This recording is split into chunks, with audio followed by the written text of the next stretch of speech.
देखिए आज आपको पॉइंट ध्यान से सुनिएगा, शायद आज एक दो पॉइंट और बचा हुआ है सुना दो, उसके बाद पूरा चैप्टर समाप्त हो जाएगा। तो इसमें आपका है क्या, ये एक ऐसा चैप्टर है जो आपके हर एग्जाम के लिए महत्वपूर्ण है, चाहे वो आप एसएससी दीजिए, बैंक दीजिए, रेलवे दीजिए या फिर आप यूपीपी दीजिए, होमगार्ड का जो दीजिए, सब में आता है। इस चैप्टर का नाम, एक नाम इसमें एफडीआई है, प्रत्यक्ष विदेशी निवेश, एक का नाम है जीएसटी, और तीसरा चैप्टर आपका इसमें मानवाधिकार संरक्षण अधिनियम। एक एक चैप्टर को पढ़ा रहे हैं, ठीक है।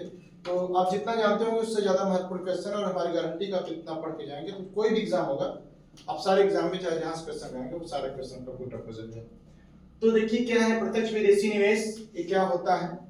तो प्रत्यक्ष विदेशी निवेश का मतलब यह होता है कि कोई भी देश के द्वारा किसी अन्य देश में निवेश करना सीधे, उसे क्या बोलते हैं, प्रत्यक्ष विदेशी निवेश। देखिए दो तरह का निवेश होता है, दो तरह निवेश होता है। एक ऐसा निवेश होता है, मैं आपको उदाहरण दे रहा हूं, अपने आपके पास भी निवेश किया जाता है। जब कोई रिश्तेदार पहले बचपन कहीं बता रहा बेटा, दो तरह का पैसा आपको मिलता था। कैसे, एक ऐसे होता था पैसा, या लड़के लड़कियां, लड़के स्पेशल, लड़कियां इस मामले में नहीं, लड़के बियाह बन जाते हो तुम लोग, सवेरे विदाई मिलती है तो दो तरह विदाई मिलती है। एक कैसे, जब आप जाते हो तो सवेरे विदा हो से तोरे हाथ में पैसा रखा है, मतलब ये था विदाई, एक ही हुई है। एक ऐसे तो मालिक आए खड़ा हो जाए पूरा इकट्ठे ले लिए, एक पद्धति भी चलती है, भैया 25 जने अंदर पैसा इकट्ठे 25 ले लिए, बाद में वो अपने अनुसार सबके बांट दिए। दो तरह पैसे बोले कि मिला नहीं मिला आपको, बोलो। तो दो पद्धति होता है, एक का नाम एफडीआई, एक का नाम एफडीआई।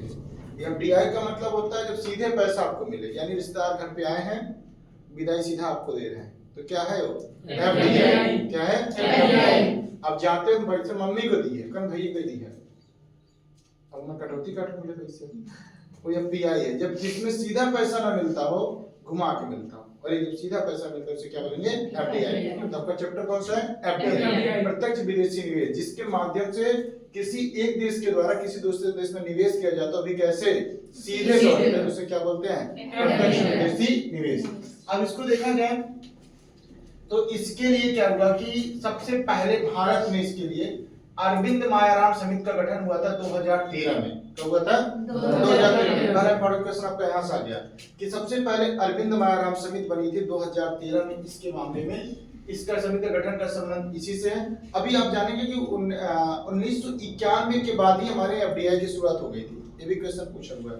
1991 के बाद एफडीआई की शुरुआत हुई थी। एफडीआई की आवश्यकता क्यों पड़ती है, इसके पीछे क्या कारण है, पूरा चर्चा इस पर करते हैं। तो सामान्यतः हम बताते हैं, देखिए एफडीआई की मतलब हो गया फॉरेन डायरेक्ट इन्वेस्टमेंट, जिसका मुख्य अर्थ ये होता है कि अगर कोई भी देश हो, चाहे भारत हो, चाहे कोई भी देश होता हो, अगर वो चाहता है कि उस देश का विकास हो, तो आपने पढ़ा होगा एक बंद अर्थव्यवस्था, खुली अर्थव्यवस्था। ठीक, बंद अर्थव्यवस्था का मतलब होता है जहाँ पे आयात निर्यात दोनों क्या होता हो, बंद होता हो, और खुली अर्थव्यवस्था मतलब तो जहां दोनों आयात निर्यात दोनों बढ़ता है। तो मैंने आपसे बताया था 2019 के बाद अंतर्राष्ट्रीय स्तर पर हमने वैश्विक व्यापार को बंद कर दिया है। हमने क्या, लगभग हर देशों की स्थिति यही है कि वैश्विक व्यापार की स्थिति बंद हो रही है। इसका कारण क्या है कि सब जो है आत्मनिर्भरता की तरफ बढ़ रहे हैं। तो जब सब आत्मनिर्भरता की तरफ बढ़ेंगे तो सब अपने अनुसार कार्य करने का प्रयास करते हैं। ठीक, तो इससे क्या होता है कि देश की आर्थिक स्थिति डाउन होती है। क्यों, जब विदेशी मुद्राएं नहीं आती तो लोग विदेशी व्यापार नहीं कर पाते। तो एफडीआई का शाब्दिक अर्थ यह हो गया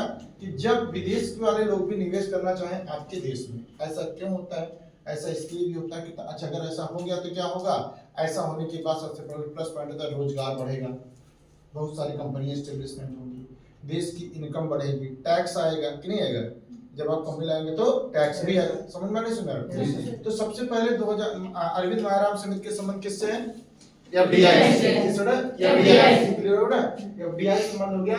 एफडीआई एफआईएस सुधार, इसकी परिभाषा युक्तिकरण के लिए 2013 में अरविंद मायाराम समिति बना था। वैसे एफडीआई की शुरुआत जो सबसे पहले हुई थी 1991 के बाद हुई थी। क्वेश्चन पूछा जा चुका है कि एफडीआई की शुरुआत करने वाला मुख्य व्यक्ति किसका योगदान रहा था। तो एफडीआई की शुरुआत जब 1991 में हुआ, उसमें प्रधानमंत्री थे पीवी नरसिम्हा राव और वित्त मंत्री थे डॉक्टर मनमोहन सिंह। तो क्वेश्चन पूछा है कि 1991 में जो एफडीआई की शुरुआत हुई थी उसमें सबसे प्रमुख भूमिका किसकी थी, डॉक्टर मनमोहन सिंह। किसकी थी, डॉक्टर मनमोहन सिंह। आपको मैंने इकोनॉमिक्स में पढ़ाया था कि 1991 से पहले 1991 हमने स्टार्ट किया एलपीजी पद्धति, जिसका मतलब यह था लिबरलाइजेशन, मतलब उदारीकरण, और प्राइवेटाइजेशन मतलब होता है निजीकरण, और ग्लोबलाइजेशन मतलब होता है वैश्वीकरण। इसकी शुरुआत हमने कब किया था? 1991। मैंने आपको कहानी बताई थी कि 1991 से पहले हमारे देश की आर्थिक स्थिति बहुत अच्छी नहीं थी, और 1991 में हमारी आर्थिक स्थिति बहुत खराब हो गई। विदेशों ने हमें पैसा देने से ही मना कर दिया। तो उस समय एक हमारे यहाँ वित्त मंत्री थे जिसका नाम था डॉक्टर मनमोहन सिंह। उन्होंने ये कहा कि दरवाजे खोल दो, खिड़कियां खोल दो, जिंदगी का एंजॉयमेंट लो। उन्होंने कहा कि विदेश से पैसे मंगाओ, विदेश से अगर पैसा आएगा, उन्होंने एफडीआई की शुरुआत करा दी। उन्होंने कहा टैक्स फ्री कर दो, जो कंपनियां विदेश से भारत में व्यापार करना चाहती है उनके लाइसेंस की पद्धति को आसान कर दो। ठीक, इन्वेस्टमेंट उनसे टैक्स की कम से कम टैक्स लेने का प्रयास करो।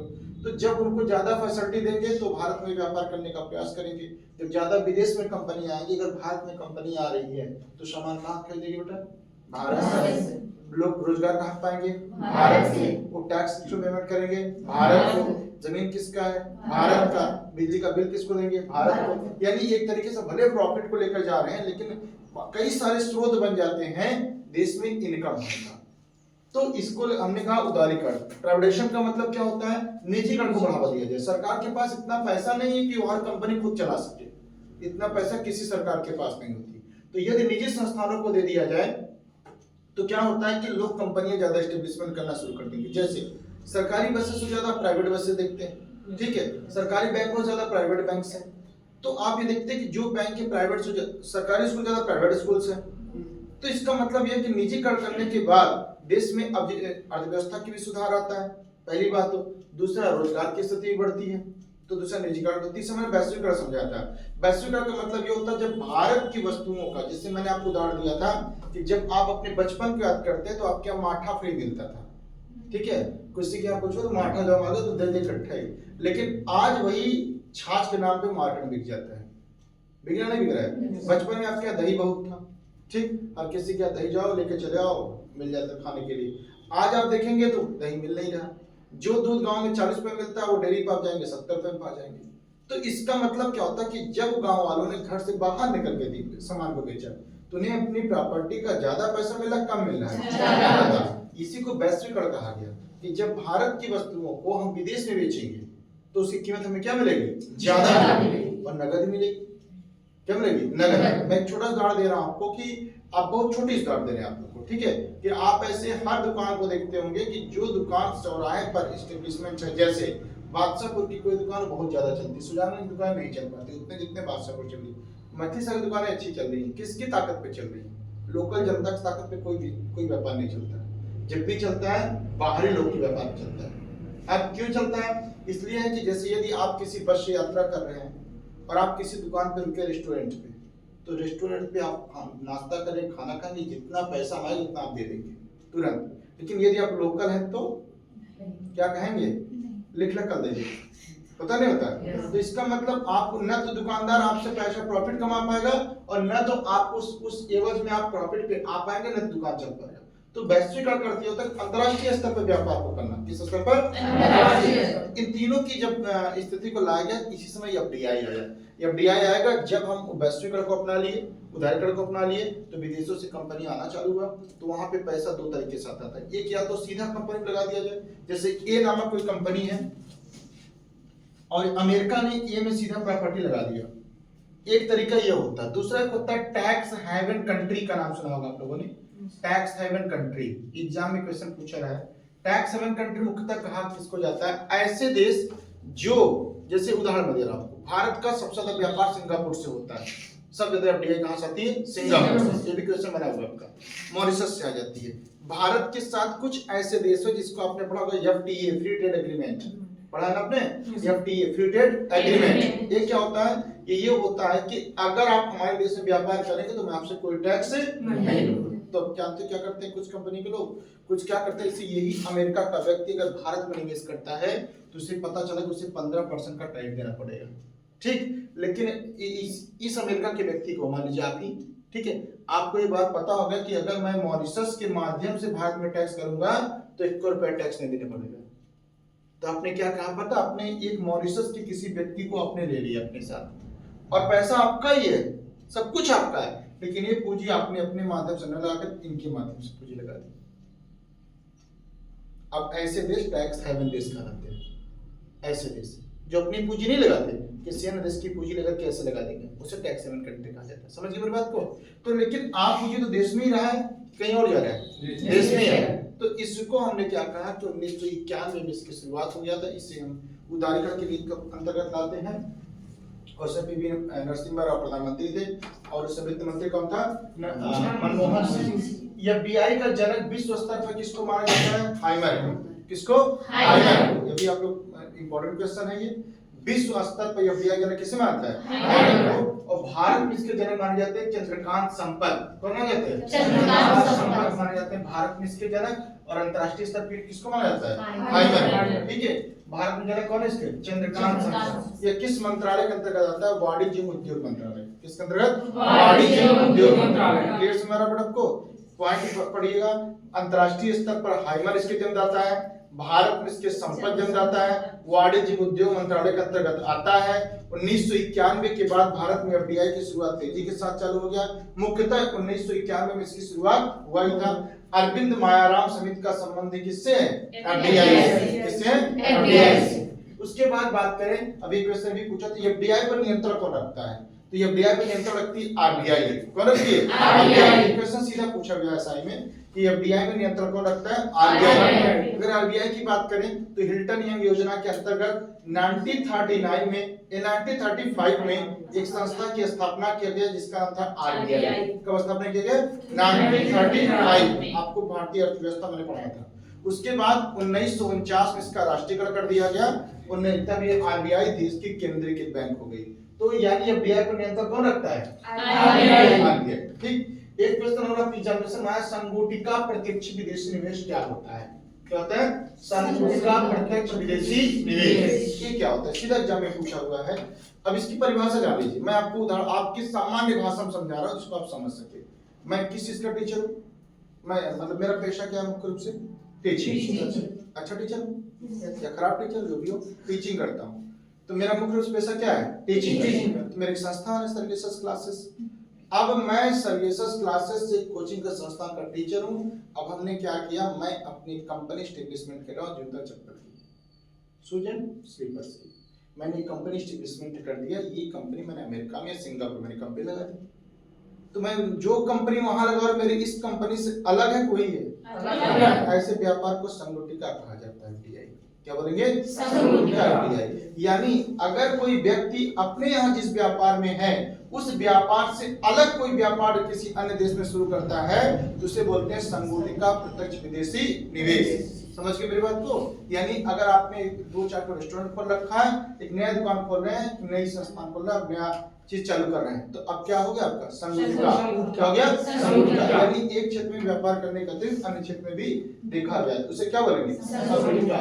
इसे क्या, जब कोई कंपनी या व्यक्ति किसी ऐसे व्यवसाय में विदेशी निवेश करता है जो उसके देश में उसके मौजूदा व्यापार से संबंधित नहीं है। जैसे मैंने कहा भारत में क्या चला रहा हूँ? कोचिंग संस्थान। अब मैं विदेश में चला जाऊं तो मैंने जूता चप्पल की दुकान एस्टेब्लिशमेंट करवा दी, तो वो इससे इतर है, कोई एक ही चीज है, इतर है। तो वो क्या कराएगा? संगुटिका। क्या कराएगा? संगुटिका। क्लियर समझ गया आपको बेटा? चलो अगला कौन सा? अनेक्टेड। ये बहुत ही महत्वपूर्ण क्वेश्चन है। अनेक्टेड। अनेक्टेड होता क्या है? संयुक्त राष्ट्र व्यापार एवं विकास सम्मेलन यह क्षेत्रीय राष्ट्रीय स्तर पर दुनिया भर में प्रत्यक्ष विदेशी निवेशों का एक रिपोर्ट प्रकाशित करता है।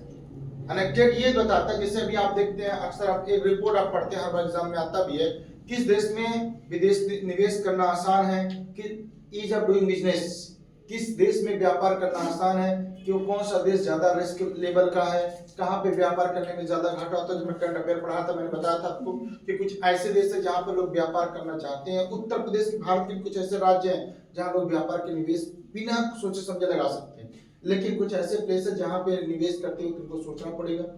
तो दो तरह के होते हैं। तो ये जो आंकड़े पेश करता है कौन पेश करता है? अनेक्टेड। और बेटा अनेक्टेड एक संस्थान है, ये क्या करता है? ये संस्थान जो है पेश करता है एफडीआई से संबंधित रिपोर्ट। किस संबंधित रिपोर्ट? एफडीआई से संबंधित रिपोर्ट होता है। अच्छा, भारत में एफडीआई दो माध्यम से आता है। अब यही सबका एग्जाम में क्वेश्चन बन गया, जितना था ये सब तो इंपॉर्टेंट क्वेश्चन है। ये आप जो आगे देखेंगे ये सब के सब क्वेश्चन एग्जाम में आएंगे, सारे के सारे क्वेश्चन। देखिए दो तरीके का एफडीआई होता है। एक एफडीआई ऐसा होता है जिसे बोलते हैं स्वचालित और एक होता है सरकारी। स्वचालित का मतलब क्या होता है कि जैसे सरकार कहती है कि कुछ मैं ऐसे क्षेत्र हूं जैसे मुख्यतः 74%, कितना परसेंट, अगर आप किसी चीज में 74% तक पूंजी लगाना चाहते हैं तो अपने मन से लगा सकते हैं, लेकिन अगर 74% से ज्यादा आप पूंजी लगा रहे हो तो सरकार से परमिशन लेना पड़ेगा। मेरी बात समझ नहीं सकता। जैसे मान लीजिए ए ने कोई कंपनी खोली, ठीक है, उसमें महेश बाबू बी नामक कोई संस्था उसमें पैसा लगाना चाहती है तो वो 74% पूंजी लगा सकती है ए में, लेकिन अब 74 ज्यादा 178 करना, 79 करना, अब उसे सरकार से परमिशन लेना पड़ेगा। यानी एफडीआई दो तरीके से इन्वेस्ट हो सकता है, एक स्वचालित होता है, क्या होता है, स्वचालित। क्या इसमें सरकार की आवश्यकता है?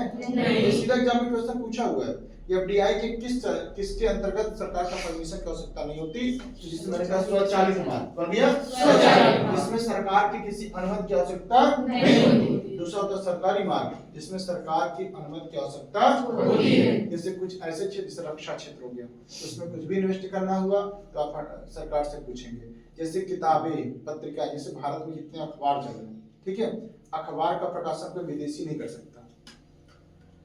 अखबार का प्रकाशन करंट अफेयर आता है ना, इसको कोई विदेशी आदमी यहाँ भारत में नहीं बेच सकता, इसके लिए आपको सरकार से परमिशन लेना पड़ेगा। तो जो इस तरह के क्षेत्र होते हैं उसमें सरकारी मार्ग के माध्यम से लिया जाता है तो उसे क्या बोलेंगे हम, सरकारी मार्ग, और जो सीधा आता है उसे क्या बोलेंगे, स्वचालित। क्लियर हो गया? क्या स्वचालित मार्ग में सरकार से परमिशन लेना हो सकता है? नहीं। कितने परसेंट तक मुफ्त होता है? 74%। अब देखते हैं सरकारी मार्ग के माध्यम से भारत में एफडीआई का प्रबंधन कौन देखता है। जो सरकारी मार्ग से आएगा इसका प्रबंधन कौन देखता है? तो ऑलरेडी मैंने बताया कौन सा मंत्रालय है, वाणिज्य उद्योग मंत्रालय। कौन बेटा? वाणिज्य उद्योग मंत्रालय। इसके अंतर्गत एक संस्था और है जिसका नाम है उद्योग संवर्धन एवं आंतरिक व्यापार विभाग। क्या नाम है? उद्योग संवर्धन एवं आंतरिक व्यापार। मुख्य रूप से अपने नाम याद कर लिया, वाणिज्य उद्योग मंत्रालय। कौन बेटा? वाणिज्य उद्योग मंत्रालय के अंतर्गत एफडीआई आता है, वही इस पर नियंत्रण कौन रखेगा? आरबीआई। ठीक है, और सरकारी को परमिशन कौन देगा? उद्योग एवं विकास मंत्रालय, वाणिज्य उद्योग मंत्रालय। कंफर्म हो गया ना? अच्छा, आगे देखते हैं। देखिए, मुख्यतः इसकी एफडीआई की निकासी तब शुरू हो जाता है जब व्यापार, उदारीकरण, औद्योगिक विनिमय संभव नहीं हो पाता। ये कहते हैं कि एफडीआई की निकासी कब शुरू हो जाती है।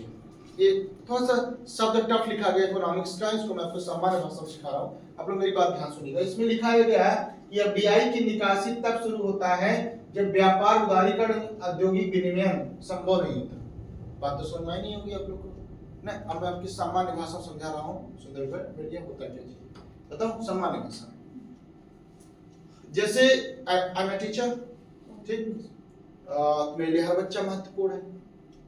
एक बार जब आप सारे बच्चे आते हैं तो सब पूरे बच्चों पूरा ध्यान देना पड़ता है कि देखो कौन सा बच्चा वेल मेंटेन है, कौन सा बच्चा पढ़ेगा। एक बार हम सब पे निवेश करेंगे पूरी ताकत के साथ, लेकिन कुछ दिनों के बाद जब 1 महीना, 2 महीने, 3 महीने क्लास, 4 महीने क्लास वाइज हो जाता है, उसके बाद एग्जाम नजदीक आ जाता है, तब हर टीचर कुछ विशेष बच्चों पर ध्यान देना शुरू कर देता है। हर टीचर क्यों? क्योंकि उसे पता है कि अब इन्हीं बच्चों से सिलेक्शन होने वाला है। अब क्या वो अपना निवेश उसमें बढ़ाएगा, घटाएगा? बढ़ाएगा। अब किससे निवेश घटाएगा? वो जो नहीं पढ़ना चाह रहे। क्या उनको एक्स्ट्रा टाइम देना चाहेगा? वो नहीं देना चाहेगा। तो आप मेरी बात समझिए ना। आप यही समझ लीजिए कब निवेश लोग निकालना शुरू कर देते हैं एफडीआई, जब उदारीकरण की रणनीति खत्म होने लगती है, औद्योगिक विनियमन खत्म होने लगता है। यानी अगर कोई व्यक्ति, कोई संस्था मान लीजिए उत्तर प्रदेश में निवेश कर रही है और पता चला कि उत्तर प्रदेश में उसका व्यापार तो ठीक ठाक चल रहा था, लेकिन अब जो है व्यापार टफ होता जा रहा है, तो अब यहाँ से निवेश हटा करके किसी दूसरे राज्य में लगाने का प्रयास करना ही पड़ेगा। और यार अब अगर क्यों निकाल रहा है? क्योंकि उदारीकरण के लिए टफ तो नहीं, आसान हो रहा है, टफ हो रहा है, तो हटाएगा नहीं हटाएगा। दूसरा, अगर यहाँ कोई धंधा, दुकानें क्यों काम बंद हो जाती है? जब नहीं चलती तब ना, तो क्या होता है? अच्छा, दुकान नहीं चलती, सामान नहीं बिकता है, दुकान चलती है, सामान नहीं बिकता है। तो जब सामान वहाँ नहीं बिकेगा क्या चलेगा? क्या बंद करना पड़ता है ना। वो उसी संस्थान को, उसी दुकान को ले जाकर कहीं और खोलने का प्रयास करता है। तो जहाँ खोलने को प्रयास कर रहा है, क्यों प्रयास कर रहा है? क्योंकि वहाँ उसका एफडीआई ज्यादा होगा। वहाँ एफडीआई क्या होगा? ज्यादा। समझ गए मेरी बात ना? अगला पॉइंट क्या आपका आता है इसमें? कि भारतीय संस्था के शेयरों का विदेशी संस्था के शेयरों से बदलना विदेशी निवेशकों द्वारा एफडीआई नीति के संबंध में नीति बनाने का स्रोत नहीं है। यानी अगर ये समझे क्या ये भी एफडीआई है, तो बोलेंगे नहीं। अगर आप किसी एक देश के शेयर को खरीद के कुछ दूसरे देश के शेयर बेच रहे हैं, क्या ये भी एफडीआई है? बोलेंगे ये एफडीआई ये नहीं होता। मेरी बात समझे? अगर अपने देश का शेयर खरीद के दूसरे शेयर बेचना चालू कर दे तो ये एफडीआई नहीं होता सामान्य भाषा में। अच्छा देखिए किसमें कितने परसेंट का एफडीआई है। एग्जामिनेशन बना हुआ आपका कुरियर सेवा क्षेत्र में स्वचालित मार्ग से 100%। कितने मार्ग से एफडीआई निवेश करेंगे? 2 मार्ग। एक स्वचालित मार्ग से और एक सरकारी मार्ग। स्वचालित मार्ग में क्या सरकार का परमिशन आ सकता है? नहीं। और सरकारी मार्ग में आ सकता है। देखिए कुरियर सेवा में 100% एफडीआई है। पेट्रोलियम, प्राकृतिक गैस, सड़क, नवीकरणीय, पोर्ट एंड शिपिंग क्षेत्र में 100% एफडीआई स्वचालित क्षेत्र में। रक्षा क्षेत्र में चमड़ा, आईटी, बीपीएम इसमें 100% है। लेकिन आप जो निवेश करेंगे वो 74% तक निवेश आप स्वचालित मार्ग से कर सकते हैं। बाकी जो 26% 74% से ज्यादा करना होगा तब सरकारी मार्ग इस्तेमाल करेंगे। कंफर्म समझे बेटा? किस क्षेत्र में ज्यादा कर सकते हैं? रक्षा क्षेत्र में 100% है जरूर, लेकिन स्वचालित मार्ग कितना है? मात्र 74%। इसके लिए करना होगा तो करना पड़ेगा। ठीक है। प्रिंट मीडिया, पत्र पत्रिका, मैगजीन इसमें आप स्वचालित मार्ग से 1% नहीं कर सकते। मैंने भी बताया आपको अखबार निकालना हुआ आपको या कोई मैगजीन छपवानी हुई आपको, तो आप प्रत्यक्ष विदेशी निवेश करना चाहते हैं तो एफडीआई आप लगा सकते हो, लेकिन स्वचालित मार्ग से नहीं। किस मार्ग से? सरकारी मार्ग से। बिना सरकार से परमिशन लिए आप इसको लगा नहीं सकते। कंफर्म? टेलीकॉम क्षेत्र में 100% एफडीआई है। कितना परसेंट है? 100% एफडीआई है। लेकिन इसमें 49% स्वचालित क्षेत्र से है और इसके बाद होने पर किस पे आएगा? सरकारी। ठीक है। 49% किसमें है? सरकारी स्वचालित। इसके बाद क्या रहेगा? निजी एजेंसियां रहेंगी। निजी सुरक्षा एजेंसी में 50%। ये भी क्वेश्चन महत्वपूर्ण बताया। टेलीकॉम निजी सुरक्षा एजेंसी में कितना परसेंट है? 49%। कितना है? 49%। अच्छा इलेक्ट्रॉनिक क्षेत्र में 100%। कितना है? 100%। स्वास्थ्य देखभाल में स्वास्थ्य संबंधी जितनी भी बातें होंगी सब में कितना है? ये 74% स्वचालित है। उसके बाद रहने पर सरकार से परमिशन लेना पड़ेगा। मल्टी ब्रांड खुदरा बाजार में कितना है? 51%। कितना है? 51%। उसके बाद अभी आपको बताओगे कि मेडिकल क्षेत्र में 100%, रेलवे में 100%, रक्षा क्षेत्र में 74%, ऑटोमोबाइल में 100%। ठीक। अच्छा एक पोर्टल है एफडीआई का जिसका नाम है सुविधा पोर्टल। क्या नाम है? सीधा क्वेश्चन पुस्तक सुविधा पोर्टल संबंध किससे है? सुविधा पोर्टल का संबंध किससे है? एफडीआई से। किससे? एफडीआई से। सुविधा पोर्टल संबंध किससे? एफडीआई से। अगला आपका देखते हैं एफडीआई कहते हैं किसको है? ऐसा नहीं कि 1% पूंजी लगा दिए तो आप एफडीआई के अंतर्गत आ जाएंगे। नहीं, कुल विदेशी निवेश कम से कम 10% हो तो ही आप एफडीआई के अंतर्गत आएंगे। कितना परसेंट? 10%।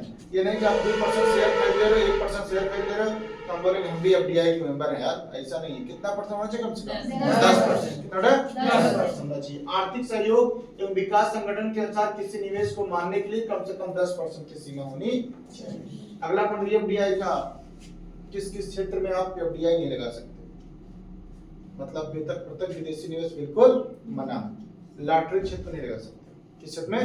लॉटरी। इसमें से क्वेश्चन का पक्का है। लॉटरी क्षेत्र में बिल्कुल नहीं लगा सकते आप। जुआ कैसीनो क्षेत्र में आप बिल्कुल नहीं लगा सकते आप। सट्टेबाजी क्षेत्र में बिल्कुल नहीं लगा सकते आप। चिट फंड कंपनी इसमें आप बिल्कुल नहीं लगा सकते। निधि कंपनी इसमें बिल्कुल नहीं लगा सकते आप। हस्तांतरणीय विकास अधिकारों का व्यापार, रियल एस्टेट में बिल्कुल नहीं लगा। सबसे ज्यादा क्वेश्चन ये पूछा हुआ किस में नहीं लगा सकते? रियल एस्टेट में बिल्कुल नहीं लगा सकते आप। सिगार, सिगरेट, तंबाकू के विकल्प के निर्माण में भी आप नहीं कर सकते। लॉटरी, जुआ, चिट फंड, निधि, हस्तांतरणीय, रियल एस्टेट और सिगार इन क्षेत्रों में आप लगा नहीं सकते। अब सबसे ज्यादा एफडीआई किस देश से आता है? भारत में सिंगापुर, उसके बाद मॉरिशस, उसके बाद अमेरिका। ठीक। सबसे ज्यादा कहां से आएगा? सिंगापुर, उसके बाद मॉरिशस, उसके बाद अमेरिका। आगे बेटा तो उसके बाद हमारा सबसे ज्यादा किस क्षेत्र में एफडीआई होता है? सेवा क्षेत्र। किस क्षेत्र? सेवा क्षेत्र। सबसे ज्यादा एफडीआई किस क्षेत्र में मिलता है हमको? सेवा क्षेत्र। उसके बाद हवाई क्षेत्र में, परिवहन में जो है 100% एफडीआई है। कितना परसेंट है? 100%। देखो एक पॉइंट आप लोग और याद करिए। इससे लाभ क्या? अभी मैंने लाभ बताया आपको शुरुआत में ही कि एफडीआई से क्या क्या लाभ होता है। सबसे पहले रोजगार बढ़ेगा नहीं बढ़ेगा? बिल्कुल बढ़ेगा। बोलिए, रोजगार निश्चित रूप से बढ़ेगा। अच्छा, अंतर्राष्ट्रीय व्यापार बढ़े नहीं बढ़ेगा? क्षेत्रीय सहयोग की भावना बढ़े नहीं बढ़ेगी? क्षेत्रीय सहयोग की भावना, क्षेत्रीय सहयोग की भावना मतलब यह होता है कि जैसे अगर एक ही व्यक्ति का मतलब कि क्षेत्रीय या वैश्विक स्तर पर तनाव कम होगा। जैसे अगर कोई व्यक्ति किसी दूसरे देश में व्यापार करने जाता हो तो उन दोनों के बीच संबंध अच्छे हो जाए, दो देश में खराब संबंध अच्छे। मैं आपको छोटा सा उदाहरण दे रहा हूं आपको। जैसे अगर आपका किसी से बहुत तकरार चल रहा हो, जैसे आप अक्सर देखते होंगे या एक गांव में सुनते भी होंगे कि ये जो आप लोग का गुस्सा बहुत आता हो, क्यों आता नहीं आता? या तो जो आता नहीं गुस्सा, जल्दी गुस्सा आ जाता है, लेकिन आप हमको जल्दी गुस्सा नहीं आता, नहीं आएगा। कोई बच्चा कुछ ही बोल निकल जाए, जल्दी गुस्सा नहीं आएगा। क्यों नहीं आएगा? एक कभी आप बनिया व्यापारी को कभी झगड़ा करते देखा आपने? हैं? ऐसा नहीं कोई बर्दाश्त करना सीख गया, ऐसा नहीं। ये देते बेटा तनाव कम करना। अच्छा, दो व्यापार करने वाले बंदे हैं, दोनों व्यापार करने वाले बंदे हैं, तो आप देखेंगे वो बड़ी बड़ी समस्या को हंस कर टाल देते हैं। इससे तनाव कम हो, ज्यादा हुआ? कम हुआ। क्या हुआ? कम। तो जिन जिन क्षेत्रों में व्यापार ज्यादा बढ़ता है वैश्विक स्तर पर, उन क्षेत्रों में तनाव अपने आप कम हो जाता है। चाहे वो क्षेत्रीय तनाव विभाजित या फिर अंतर्राष्ट्रीय स्तर का तनाव, वो क्या हो जाएगा? कम। तो ये एफडीआई का सबसे बड़ा प्लस पॉइंट ये होता है कि तनाव भी कम होता है। प्रौद्योगिकी एवं ज्ञान एवं संस्कृति का भी साझा होता है। जब किसी एक देश में दूसरे देश में एफडीआई जाएगा तो उस देश का ज्ञान इस देश में आएगा और इस देश का ज्ञान उस देश में आएगा। संस्कृति और सभ्यता भी आदान प्रदान हो जाती है। किसके माध्यम से? एफडीआई के माध्यम से। रोजगार बढ़े घटेगा? टैक्स बढ़ेगा। हानि भी होती है। हानि होती है क्या एफडीआई से? हानि एफडीआई से सबसे बड़ा हानि ये होता है, मैं आपको छोटा सा उदाहरण दे रहा हूँ कि अगर किसी क्षेत्र में एक बड़ी कंपनी खुल जाए तो इसमें जितने छोटे व्यापारी हैं सबके सब समान। अगर किसी स्थान पे बड़ी कंपनी एस्टेब्लिशमेंट हो जाती है, जैसे सुजानगंज में कोई अगर बड़ी दुकान खोल दी जाए कपड़े की, तो छोटी जितनी दुकानें चल रही सबकी सब बंद। एक बड़ा रेस्टोरेंट खोल दिया जाए, जितनी छोटी दुकानें सबके सब बंद। तो एक सबसे बड़ा नुकसान ये होता है एफडीआई करने से। सबसे बड़ा नुकसान ये है कि इससे घरेलू कंपनियों पर बहुत नकारात्मक प्रभाव पड़ता है। विदेशी कंपनियां भारत में आएंगी तो अच्छी, जैसे ईस्ट इंडिया कंपनी भारत में आई तो उसका सबसे बड़ा नुकसान किसको झेलना पड़ा? भारतीय कंपनियों। क्यों झेलना पड़ा? सारी कंपनियां बंद हो गई, सबसे बड़ा प्रभाव नहीं पड़ा। तो वैसे ही घरेलू एक सीधा एग्जाम में क्वेश्चन आएगा, क्या दुष्प्रभाव? एफडीआई को नियंत्रित करने वाली संस्था, एक सन याद कर लीजिएगा जिसमें लिखा जा रहा है, मिलान करने के लिए एग्जाम में आएगा, या स्थापना कब हुई थी ये पूछेगा। जो एफडीआई को नियंत्रित करने वाली कंपनियां कौन सी है? पहली कंपनी है सबसे इंपॉर्टेंट, भारतीय प्रतिभूति एवं विनिमय बोर्ड अधिनियम 1992 में आया था। कब आया था? 1992। भारतीय प्रतिभूति एवं विनिमय बोर्ड अधिनियम 1992। कब आया था? 1992। दूसरा है विदेशी मुद्रा प्रबंधन अधिनियम, ये आया था 2000 में। कब आया था? 2000। सीधा क्वेश्चन आता, फेमा की स्थापना कब हुई थी? इसी का नाम फेमा है। क्या नाम है? फेमा।